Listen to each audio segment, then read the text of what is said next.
Frank Stemai. Photo, Frank Stemai. Omoni Sarah Solo na kati tozela Sarah Solo. Frank Stemai. Sarah Solo na kati mikili quoi. Frank Stemai bundela Sarah Solo na yo yeyo. Sabi que vie bundela na mambo yo esimbi. Toka tsamso Sarah Solo quoi. Il faut respecter. Ouais. Quand tu as ta place au kata, tu faut appeler comme il peut l'appeler. C'est comme il rouge au télé. Sur les qui ga ngingon. Pesa ken piana mbote. Ken piana moni makambo. Dangoyo. Balobi ke makambo bandi. Après à États-Unis, quand tu comme le roi Kimbuta, aux Arabes. Moi qui ai tourisme mais tiens moi pardon. Ah, donc Sarah Solo personne na Zurich. Yo na ndi mate. C'est vrai poteau, Suisse vrai poteau yango. Poteau maman et mais Sarah miracle nino we rasali suso yo. Les rois de la forêt n'y va préparer pour la Zénith. Donc à mon avis que Petro pour laver l'esprit, faut na bête tout y mourona à coller en esprit.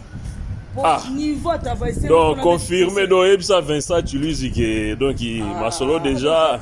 Papa ngaye ma solo kito. Solisa na bino pena. Donc so on bela da na ko habitué na malili le pena deuxième jour. Comme moi toi. Quand ça a système au matière aller quand même maman. Ah ouais tellement ça va mon tout ta. Voilà Zurich c'est Paris Suisse. Donc Sarah Solo na Zurich quoi. Na Switzerland. Donc on va chanter les Switzerland. Ouais. Oh, moi Chantal. Mbora no pe solisi no ye. Asin mambweni na bi ke lobby da. Ozada world du don world. État d'esprit toujours. Par état d'esprit, l'enda d'esprit o babola mo elando. Biso to lenda na le roi de la forêt. Dans les tomi ko seka. Ko sepela. Donc o melika le kai bolali mo da me fufu ya te. Bossa na fufu. Zurich. Na to wa meli pele lo wana le kai.